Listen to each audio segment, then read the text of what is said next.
Hi, good afternoon and welcome to I Follow the Herd's webinar on how to make your organisation contract ready. My name is Debbie Clement-Large and I started my business because I wanted to empower other businesses to be able to affect their own improvements. Now I'm going to take you through a PowerPoint. So I'm just going to share that with you now. And when we start at this time of the year, we often start thinking about our goals, what we're going to do for the year ahead. We might look back at what we've done in the past year to look at our performance. And, we want to start putting good things into place to make this year the best year that we've had so far. So it's really important that we start, not only setting our goals, but looking at how we're operating. So this is actually webinars designed to help you look at your organisation and get it contract ready. So I'm going to share a PowerPoint with you. I'll just share that now. Okay. So I've worked in the corporate sector for a number of years. I've worked in the private sector, I've worked in the public sector as well. I'm a qualified accountant and a qualified business analyst, and I've worked as an internal consultant as well for a big corporate body. And what I've found is that a lot of organisations will get consultants in, the consultants will speak, and they seem to have their own language, sometimes very technical language. They produce some wonderful looking reports, they might put some things into place, but there's what I've found is the problem. It's not always an awful lot of knowledge transfer, and that can be a bit difficult for organisations. They pay a lot of money, but they might not really be able to understand what they're getting and what that really means for them and how they can replicate that later on going forward. So my core value and everything I work for is actually empowering organisations to be able to do that for themselves.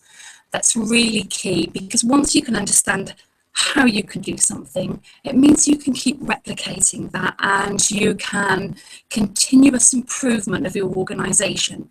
And consultants are very expensive, and I do some consultancy myself, but it's an expensive way. Not all organisations can afford it. So for me, it's about doing an affordable way of helping organisations to operate. But it's not just about structuring your organisation and working with your strategy and your processes and making sure you're adding value. It's actually getting the way you think right as well, because if you think right, then you can operate right. But we've all got our own limiting beliefs, we all have our own biases towards things, and there's been instances where people maybe in a selling position have actually hampered getting certain contracts because they're worried about operating that level of contract or that size of contract. So getting your thinking right is really, really key as well. So my background, now I'm not a commissioner. As I said, I'm an accountant and business analyst as my background, and I'm working as a business improvement coach now. But when I have worked with commissioners, I've looked at the financial tenders and the accounts.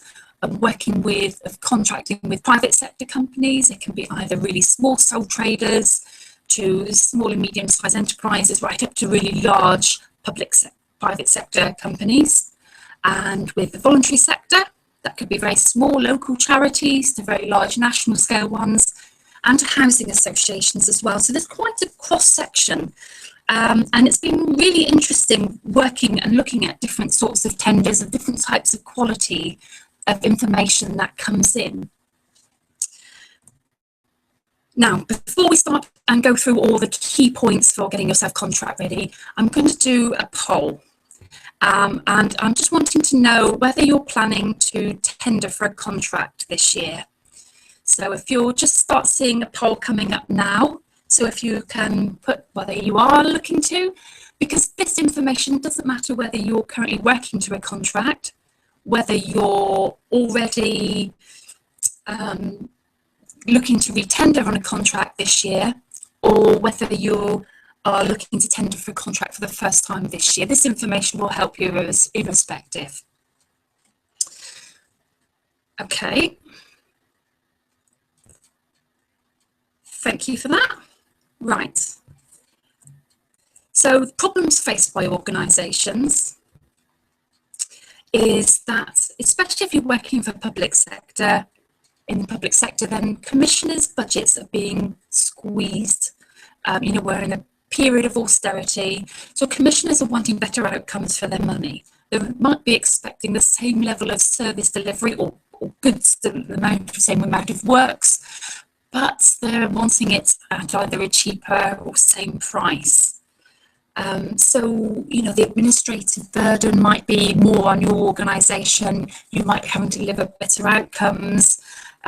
Profit margins, whether you're contracting with the private sector or with the public sector, profit margins are shrinking. And some organisations are even going out of business because of the competition and their, prices, if they're being driven down, then making it really difficult to be sustainable in the longer term. So whenever you are contracting, you really need to think about whether that contract that you're going is something that is good strategically for you as an organisation, whether it's going to sustain you for the longer term, and it's not something that's going to be damaging to your business. It's got to be a reason for you wanting to take that on.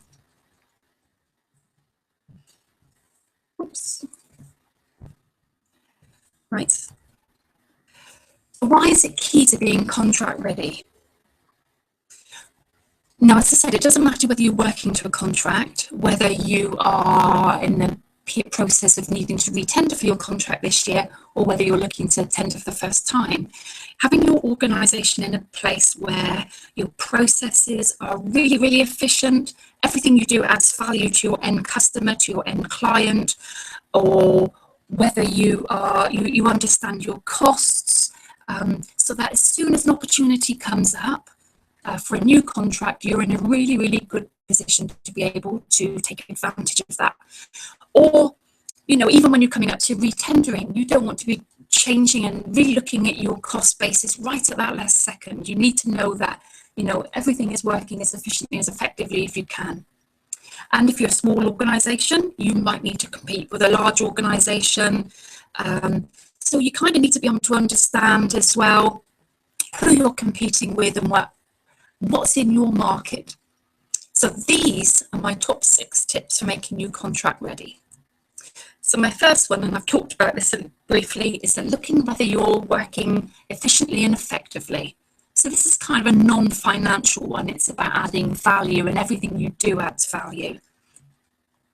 Going to be looking at your pricing strategy, making sure you know your costs, because that's something that's likely to be challenged on your tender documentation. Profit. Now, if you're a private company, profit's a great word. You expect profit on a contract.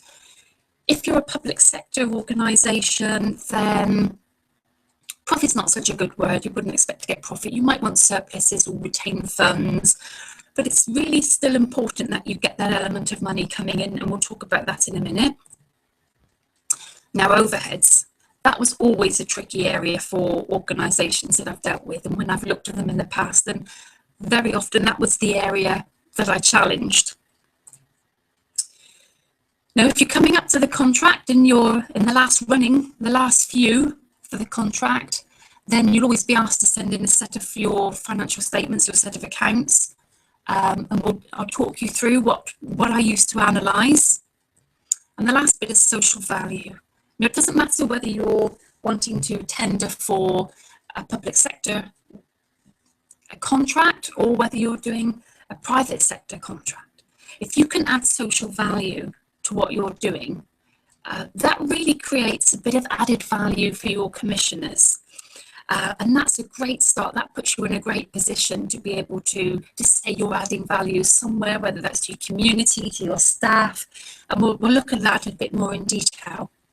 So the first one, operating efficiently and effectively. So I'd like to challenge you to think back. When was the last time that you really analysed your processes and the activities and the data that your organisation collects?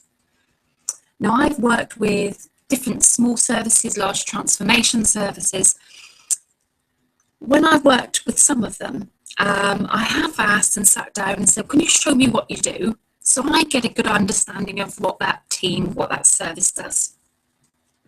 And there's been, a few occasions where they might have said, oh, just talk me through that process. And they showed me, oh, we do this and we do this, and then we collect that. And I said, oh, why did you do that bit? Oh, well, that's because that's what we did. I was told to do that when I started working here. And you think, oh, right, okay. And how long ago have you been working here? Oh, well, I started 10 years ago. And that's really interesting, because that process or that activity might have been really, really appropriate 10 years ago. But things change, technology's changed, expectations of our customers change, commissioning has changed, all sorts of things have changed over 10 years. So just because something was right at one period of time doesn't mean that it was right now. So that's why continual improvement, continually looking at what you do is really, really important. Because if you're doing activities that don't add value to your customer, then it's actually costing you something, and you're doing something that's at the cost of no benefit to your organisation. And I've seen activities duplicated over organisations. I've seen all sorts of things where systems don't talk to other systems, and then other people are having to do certain things which they shouldn't be doing, and it's it really just does cost you money. So being able to objectively look at what your organisation does is really key. Now, these are some of the techniques that you can use. And they've all got pluses and minuses with them. So you need to have a think about what might be best and what might work for you as an organisation. So the first one to think about is interview. And that's quite a good way of talking to, one or two people about what they do, ask them, talk me through what happens in your team, or in a particular circumstance or particular activity they do. And that's great. What it doesn't give you is tacit knowledge. And tacit knowledge is that sort of knowledge that you know it because you know it. And it's that sort of taken for granted knowledge. You just assume everybody knows that that's what you do. And there might not be written in any procedures or guidance or manuals, but it just happens because that's the way it is. And that doesn't really gather that very well. And that is really interesting and a key thing to know in things that need to be documented, because, it's obviously something that people do. But observation is a good way of understanding that tacit knowledge, because you're actually sitting down with a person and watching what they're doing and asking them questions as they do it. Or why are you doing that? Or can you take me through that process? Or show me why you're doing that. Or you're collecting that. What do you do with that once you've collected it? And that brings out all the things that are just go without saying. They do that automatic processes. Now, document analysis, that's really interesting, because it doesn't necessarily just mean a paper document. There's an online document as well. So you might want to have a look at what data you're collecting, where are you holding it, where are you passing that to within your organisation, how do you share it? Why do you complete it? What do you do with it? Is there any data in that document that you're collecting and not doing anything with? And if that's the case, why are you collecting it? And another work is then we look on to workshops. So workshops is a really good way of finding out what you do. And the good thing about a workshop is you get a collection of people together, and you can ask them to gain a consensus in that room of saying, let's draw up a flow diagram or a process map of you doing this activity. Now, we might have a set of standards that you're supposed to work to, but we all know that people kind of deviate from a little bit. People have their own style for wanting to do things in certain orders. So there are often deviations in the way people work. So actually just being able to talk through a process together. What do you do? How do you handle this situation? Where do you collect this? Who do you pass it to? Where does that information travel throughout your organisation? Is a great way just for getting that consensus. Problem with workshops, though, is if you're working from different office spaces, especially if you're your organisation is scattered across the country. Obviously, it would cost a lot of money to bring people in then from, I don't know, all different parts of the UK in to have your one workshop. So if that's the case and you're not all local, then maybe a questionnaire is a really good way to be able to gather information. Now, when you're doing a questionnaire, you really need to be clear what questions you want to ask. Now, that might sound obvious, but you need to be clear that they have the real understanding of what you're trying to get. So you need to know your outcomes. What do you want from asking that question? How are you going to gather it to form some statistics? You know, are you going to have a yes/no radio buttons? Are you going to have some free text where they can put their ideas? So you need to really think about what you want to get out. But the problem with questionnaires, now they can be a great way for doing it across large areas if you've got lots of different offices, or you want to get it out to your customers, or whether you have forum groups. That's a fantastic way. But the problem we can have with questionnaires is the sort of response we get back. It has been documented that if people have had issues or problems with a service or whatever work they're doing, they're more likely to fill in a questionnaire and complain about it and make that an issue, which is great in itself because it picks up that there's problems that then need working on to put right. But in the same way, it also creates problems in that the people that are finding that what's happening is good aren't responding, and therefore you're getting a biased view of that service or that activity or people's opinions. So you just kind of need to bear that in mind when you're doing your questionnaires. Now, the last one on there is activity sampling, and that's getting an idea of maybe what your organisation does in a very specific manner, specific activity.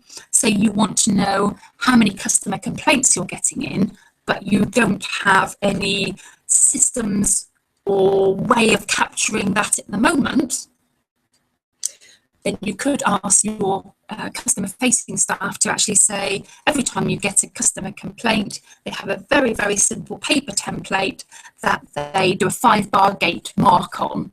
So that by the end of the period, that could be they just count for a day, it could be that they count for a week, it could be run for a month, whatever period seems sensible enough for you to capture the data you need.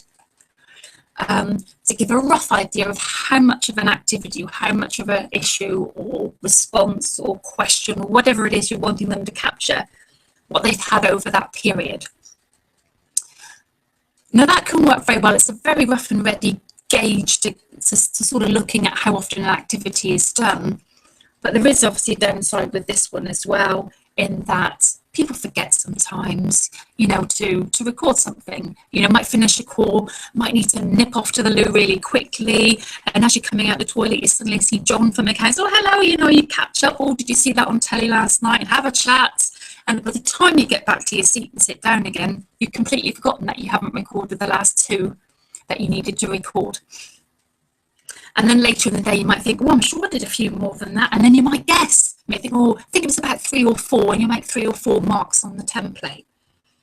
So they're a rough guide of how much of an activity has gone on, but they're not always absolutely accurate. So just bear that in mind. Now, depending on the type of tender, you might be asked to look at your pricing strategy. So you might be given a bracket to say a range of price to say, you know, what can you supply? You know, what would your cost be between this and this? You know, 100,000 and 80,000. Or you might be given a fixed price, and what can you deliver with that fixed price? You know, how many widgets can you supply per week for this price? Or how much of a service delivery, how many domiciliary hours can you supply for that price? Or they might just test the market, the commissioners, and they might just say, if we asked you to supply 100 widgets per week, how much would it cost us? Or if you could supply 100 residential beds or rooms for a week, per week for the year, how much would it cost us to supply that? Now, if you're looking to take on a new contract, that contract might already be run by another organisation. And if that's the case, those staff, if you win that contract, those staff are likely to transfer across to you. And you need to be considering whether any pension liability will come across to you and whether that makes the contract affordable or not. Now, that's a really big consideration because 2p is a big thing. It's not necessarily the easiest thing to manage. For the staff, it's a big change for them. They're coming to a new organisation, new rules. That's not necessarily their own choosing, wanting to move. That's forced upon them.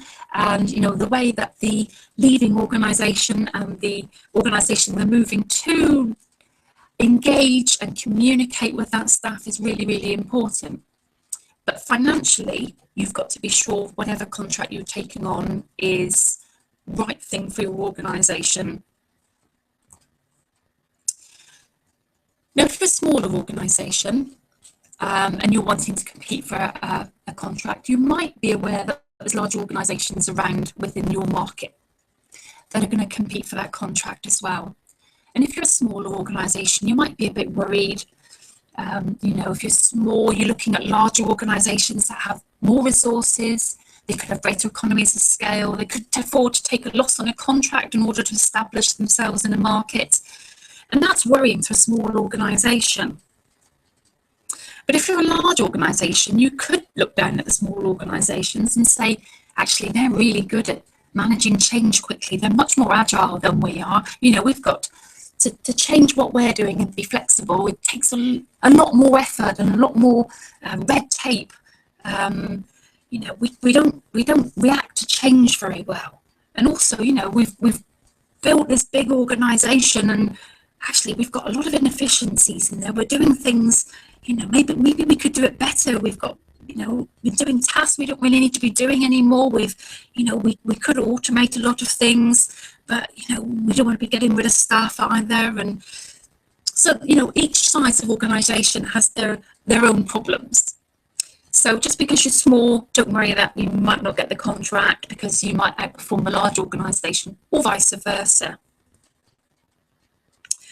But you do need to remember when you're scrambling up to get that contract that your commissioners will have access to national data. They will be looking to compare what you're putting in with the other tenders as well. So it's really important that you understand the sector in which you're working in, and the providers that are providing services. You want to know who's around providing them, what the quality is, what the unit prices are.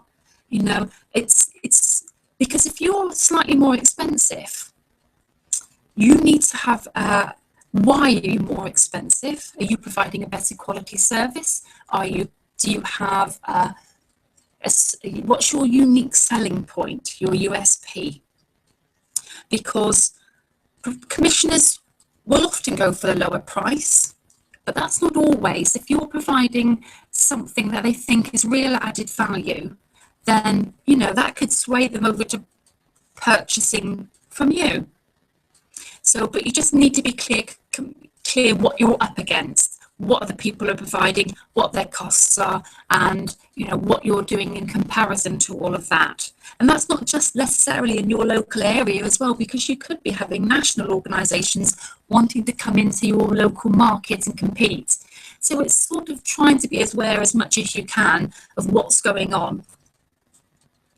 Now, when I used to get the tender documentation in with all the facts and figures, I would ask for things like staffing, and I would have a look at the staffing. Now, the contracts were sort of 3 years extendable up for another 2 up to 5, or sometimes they're 5 extendable up to 7. It can vary a little bit. And I would look at the staffing inflationary increases year on year. And if they looked reasonable, that would be fine. If they were up around the 5-6%, I would question why would we be paying so much as that? And you find that once you start asking questions, you start digging more and you start finding more. So if you can do something and provide your financial information that's, is good and is key, and you've got all explanations for it to start with, then, you're less likely to have requests and questions based on it. Now, the level of training is always an interesting one. Now, I always look to see how much the training was spent per full-time equivalent, and that gave me a bit of an indication. One, on potential turnover of staff. You find that there's more turnover of staff than the lower level of training that's spent per full-time equivalent. You also want to make sure that the staff are keeping up standards, that they're providing a good quality of service, that they're being supported to be able to do their jobs. So that training is quite key, really. And if there was no training or an incredibly low level of training for full-time equivalent, that would be a bit more of a risk. Things like mileage rates, there would be an expectation they would be in line with HMRC regulations, those rates. And if they weren't, why not? Are we paying over the odds for that? Was there a reason why for that? So we might justify that. We'll also look at what other costs are coming in as well, just to see whether they are fair and reasonable. But for you, it's understanding which costs are variable and which costs are non-variable, and being able to calculate that effectively. So your variable ones are the ones that fluctuate in line with the volume of what you're providing. And the non-variable ones are obviously the ones that stay fixed. So your accommodation cost could be non-variable, because that might be one block of office space or residential unit per year. So that cost might stay static all year, irrespective of the volume of service you're supplying. But the variable cost could be the levels of staffing. So as you get more people wanting your service, or you're supplying more hours of service to your clients, you might need more staff, and therefore that might go up. Mileage rates too are variable. If you're going out and about and delivering service, or you're providing more widgets and having to deliver instead of once a week, twice a week. Therefore, your mileage rates could be variable and be increased. But as long as they're in line with HMRC rates, that should be okay. We can justify that. So that then leads us to the last bit that was on the tender documentation, which is the profit. Now, if you're a private sector organisation, you want profit. That's what you're in operation for. That's the expectations, that you get profit on the service that you're delivering.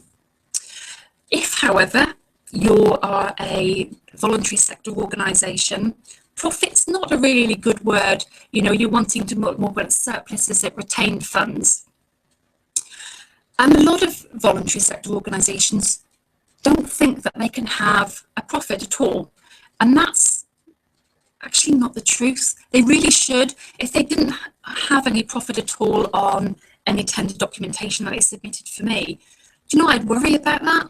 That would be a big risk, because we all need money. You need money to reinvest back into organisations. You never know when there's something else that's going to come up, that you might have some unexpected costs. If you're delivering your stationery, your widgets to a company, and your vans break down, you might need to invest in some more vehicles. If you've got a piece of machinery that's going to break down, if you have a problem with your office space and you need to move offices, you need to be able to retain a level of surplus to be able to it's a buffer, okay? And that's really important to reinvest that back in. And that's especially as contract values are being squeezed down. You've got to have that element. And as I say, if you didn't have an element of profit or retained funds or surpluses, however that applies to your organisation, then to me that would be a real risk. So it's vital that you do. What you've got to decide upon is the level of surplus that you want. Now, if it was a really high level of surplus, I probably would have challenged that. If you're up to around, it obviously depends on the size of your contract. But sort of a few percent, 4%, 5% of your contract value, I think is very appropriate to say that that's the level of retained funds profit for you as an organisation. If you were talking up around 10%, I'd probably challenge that and say, actually, that's unsustainable for us as a commissioner. Can we renegotiate that down if you want the contract? So we're coming on now to overheads. Now, I have to say, this was the one area that most organisations had a problem with. And when I was looking at their financial tenders, they would often put an arbitrary figure, maybe 10%, 15%, and this would be the one thing I had more challenges on, was the overheads, because most organisations really don't understand their costs. They don't understand how they're overheads, and they don't understand how to treat them to each contract. Because whatever organisation you're in, you will have certain parts of your organisation which are funded by your contracts. Okay, so they're not directly funded by contracts themselves. So you need to portion those elements out. I've got an example coming up to show you sort of an idea of how you can do that.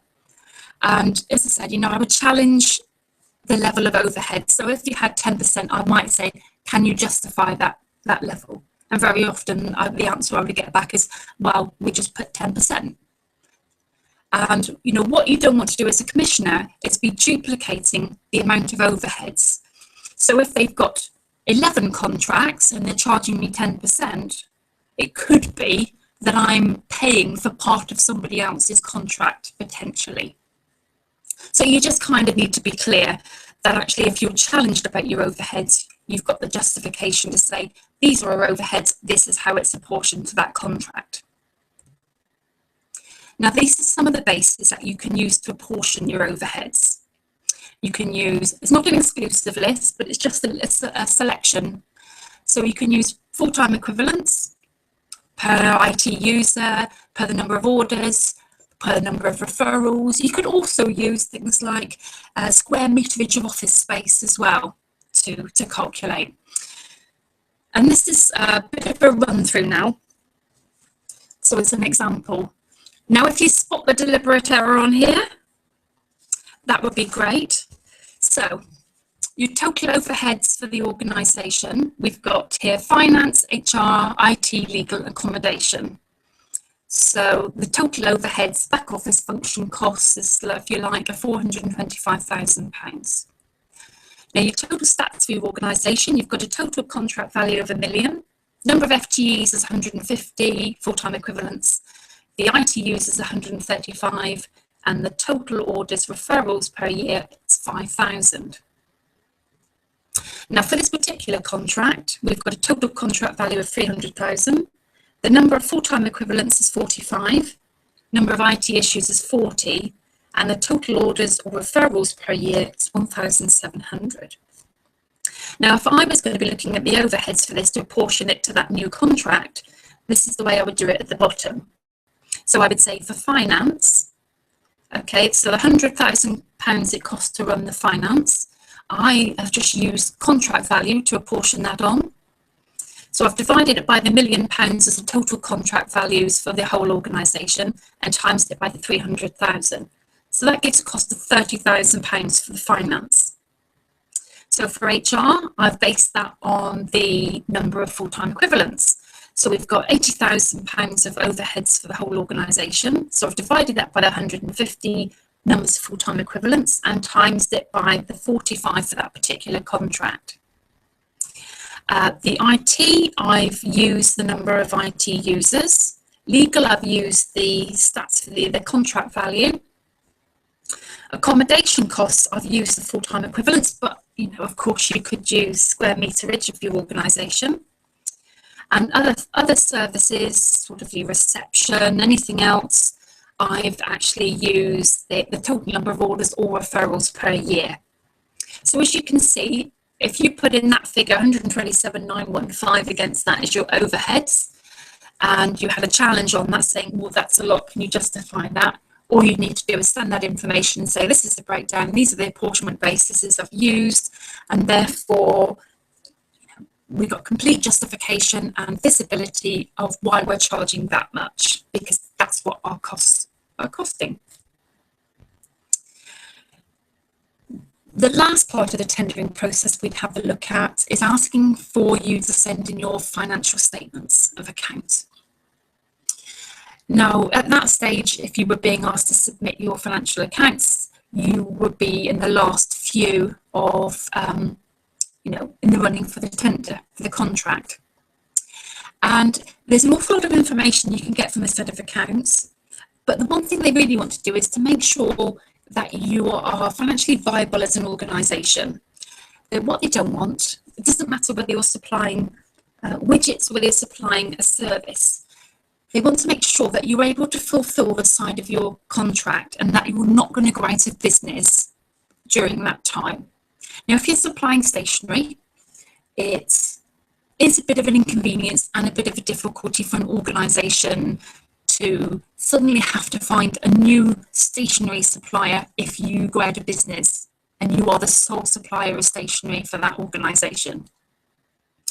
It's a bit of a pain to do, but it's doable.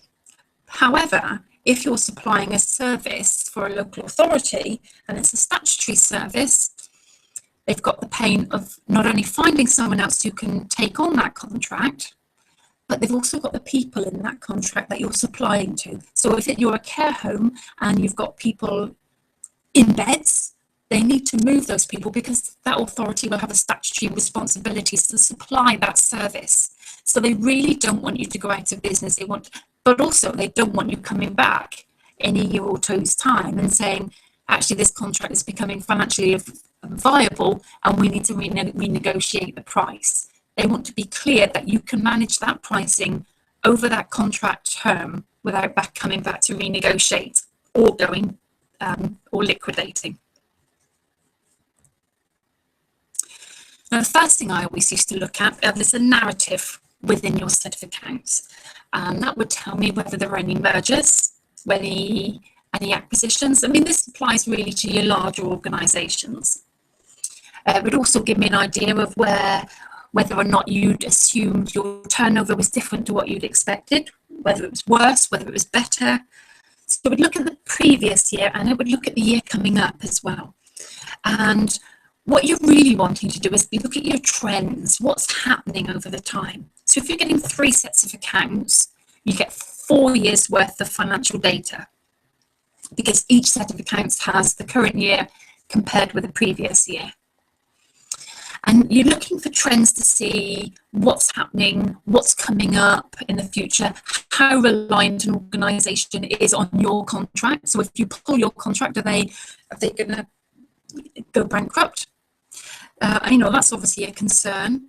So, and then they would look at your financial ratios as well. So you wouldn't necessarily look at all of these. It really depends on the size of your organisation, what type of spend, whether you've got debts or not. But it just gives a bit of a flavour. So your current ratio is looking at how your liquidity, so how quickly you can change your assets into cash if you needed to. So things like how much cash you've got in your bank, whether you've got stocks that you could quickly sell to generate some cash, that type of thing. So that's looking at your current assets over your current liabilities. Now, gearing is about the level of debt that you have as an organisation. And this is an interesting one. The level of debt is assumed to be safe at up to 50%. However, some organisations like housing associations can safely debt up to about 80%. So it depends what type of organisation you are. Now, your interest cover looks at how easily you're able to meet your interest payments. So if you have a fluctuation in interest rates, and they suddenly go up, actually you're still going to be able to manage okay, or you're going to want to come back to the commissioners and say, I'm sorry, we're having a problem and therefore can we renegotiate the contract price? Asset turnover looks at how well you're using your assets to generate your income, and that uses your turnover over your fixed assets. And return on capital employed does a very similar thing, where it's looking to see how profitably you're using your assets to generate money, but that instead of using turnover over fixed assets, it uses operating profit over your assets. Your net profit margin is looking how much profit you're generating, and that's taking your operating profit over your turnover. Now, your debtor days, that's interesting because that's looking at how quickly you're reclaiming in the money that people owe you. So how quickly are you collecting that? And as I say, all these are trends over the time. So if you've got debtor days of 30 debtor days in 1 year, 50 debtor days in the next year, and then 80 in the following year, you might suddenly think, oh, that's not a very good trend, actually. It means that other people have got cash owing to you and you're wanting to get that back in. So actually, you'd want to see something steady or something coming down if it had been high. You certainly wouldn't want it necessarily going up. Now, this wouldn't stop people wanting to contract with you, but it just highlights a bit of a risk that actually you're sort of edging towards maybe having a bit of a problem. And then the last one on there is debt ratio. It's just looking at how much debt you've got. So it's your total debts, long-term and short-term, over your total assets, which are fixed and current assets as well. So that's just really looking at how much debt you have as an organisation. So I hope that gives you a little, I'm just covering the surface with this really, because, this is obviously our top tips rather than going into a lot of detail. The last tip that I've got is around social value.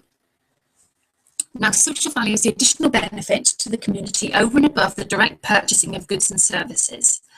Now, this is particularly applicable if you're wanting to tender with a local authority. The Public Services Act requires public bodies to consider how the services they commission, how things in there might be able to improve the economic, social and environmental well-being. So it talks about over the EU threshold, and that's the values I've got on the slide there. But it's all about what can you do extra as an organisation. And we've got some ideas here. There are no ideas actually in the Act itself. But it's about how creative can you be as an organisation to add value to what you're doing. So it's not just supplying the 100 widgets a week. It's about, well, what else can you do? Can you deliver in such a way that you don't need 2 vans? You can just do it with 1 van, and therefore you're reducing your carbon footprint. So that would be a great benefit. Can you supply or add in some additional apprentices? Because we know that younger people have a problem finding employment, and actually creating apprenticeships is a great way of people getting experience, getting their foot in the door, being able to get some experience.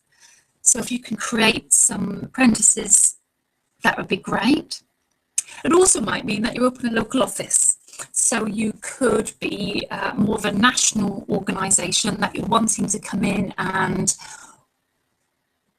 work in a new market. So I've seen that happen in things around, let's say, recruitment, where a national or more national recruitment agency was given a contract when they promised that they would open a local office. And they did, and they created some local employment opportunities, which was great because that then really benefited the area in which the contract was being spent.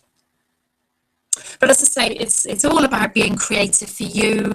I'm sure you can have some great ideas on what you can do as an organisation to add some great value to your contract. And whatever value you add could be part of your selling point, and you're over and above what you can deliver, and could help you get that contract.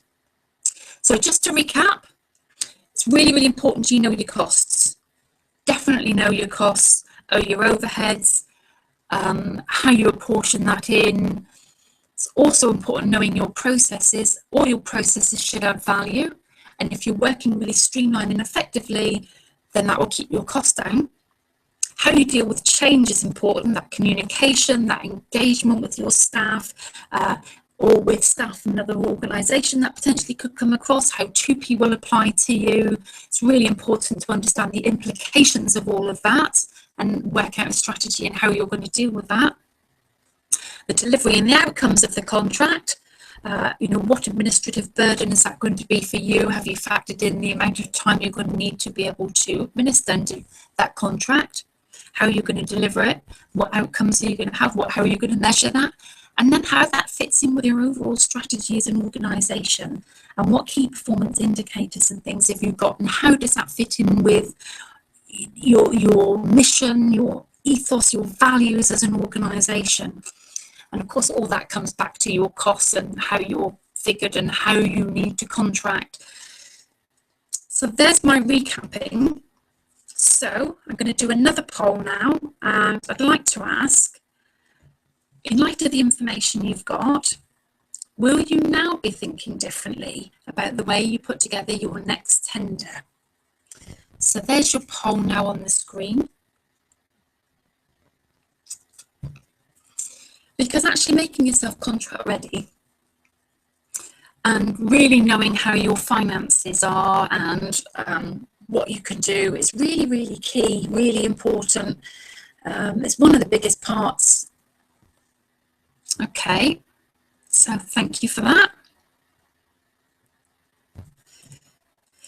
Now, as a special offer, there we go. We've talked a little bit today about my 6 quick tips for getting your organisation contract ready. And I've got a PDF, I've got an ebook guide to aid that. It talks maybe a bit more in detail. It goes over what we've discussed today. So you can get yourself a free complimentary guide if you click on that download. So that's only available for the remainder of the webinar. But that clicking on that download will take you across to my website and you can just download it straight from there.